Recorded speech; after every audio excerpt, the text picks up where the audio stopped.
Everybody, welcome to Cabinet on Tuesday 10th of September at 4 p.m. We're not in the Council Chamber. The Council Chamber is undergoing some high-tech modernisation, so hopefully that'll be ready very, very shortly. We're in meeting room 3, so welcome. We've got one member of the public. Welcome. Membership of the Cabinet, we've got a couple of apologies. Cathy Scott.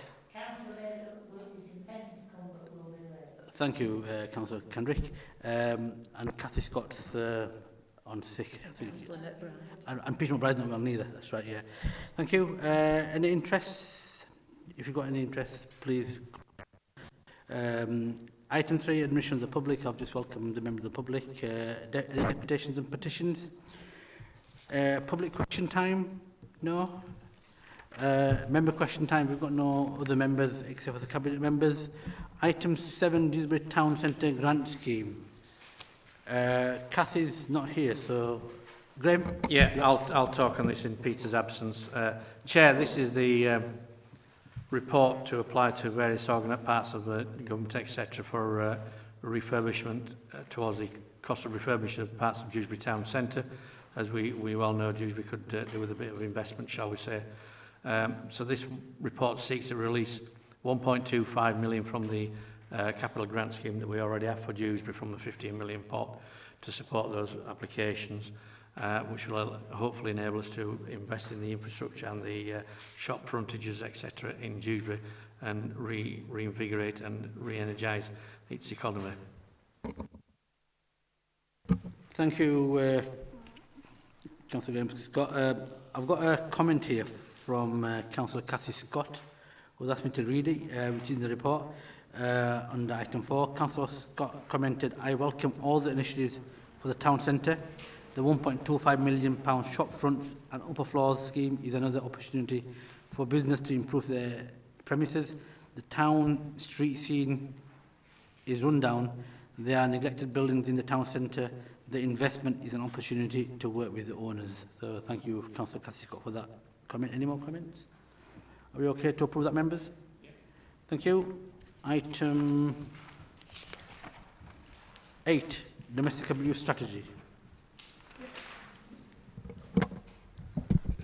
Thank you, Chair.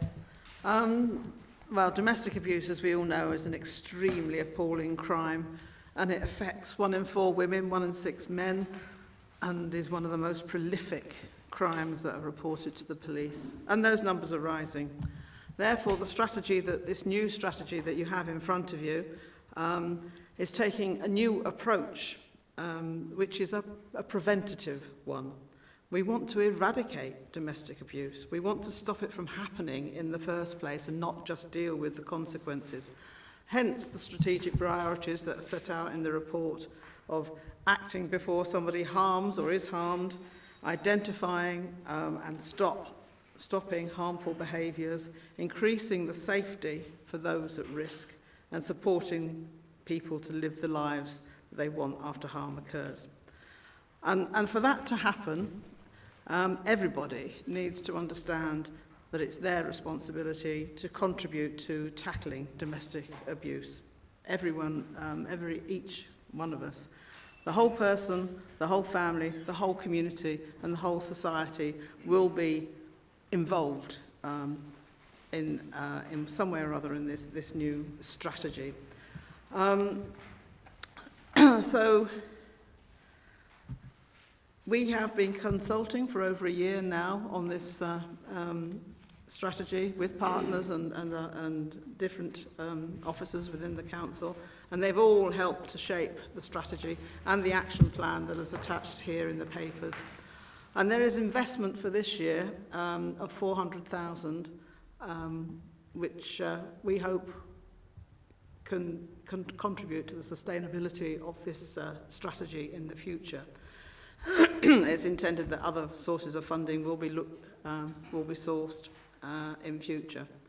So therefore, and we hope as well today that Cabinet will agree to the launch of the strategy on the 30th of September of this month.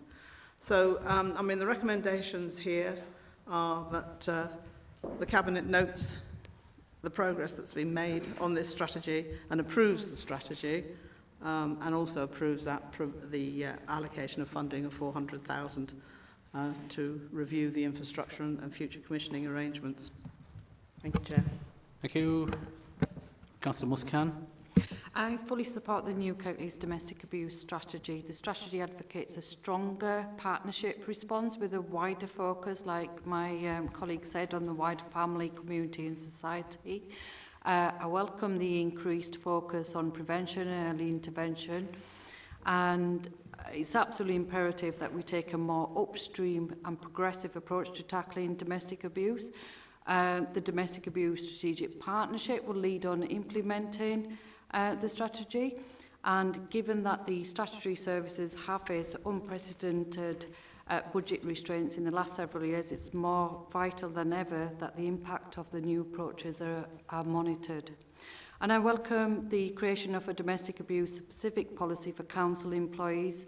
It's important that the council, as an employer, takes a lead for other employers across the district to follow in better supporting individuals affected by domestic abuse.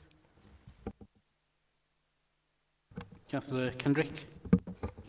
Thank you, Chair. Yeah, I support the strategy. It's just what was interesting. I was at yesterday's Children's Social Care Conference at the university, and oh dear, I've forgotten her name. Professor Brige. No, her name's gone from me. Who works on a lot of aspects of social care and so on, was promoting a piece of research they've been doing and has been done nationally that addresses the fact that you're far more likely, if you're living in poverty, to be a perpetrator or experience domestic abuse. And that's not saying everybody in poverty is. It's a little bit like if you're a smoker, you're increased chances of getting cancer, but not everybody gets cancer. And I do think that aspect, that poverty aspect, really needs to be addressed and linked to this strategy very strongly. Thank you, Councillor Kendrick. Any more comments? No?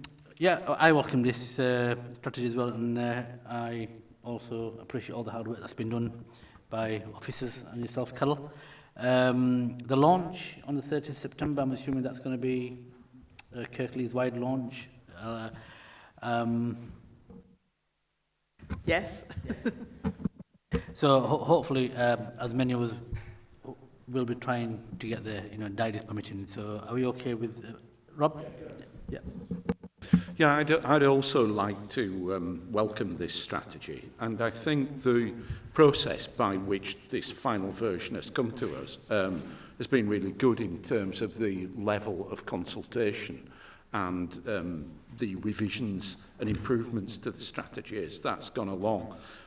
I particularly welcome the focus on the impact that domestic violence can have on children and the importance of working with agencies such as schools in terms of looking after the interests of children as part of this strategy.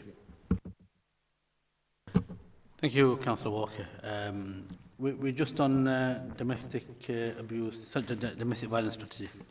Are we okay to approve that, members? Thank you. And that's the end of the Cabinet meeting. Thank you very much for listening and watching. Goodbye.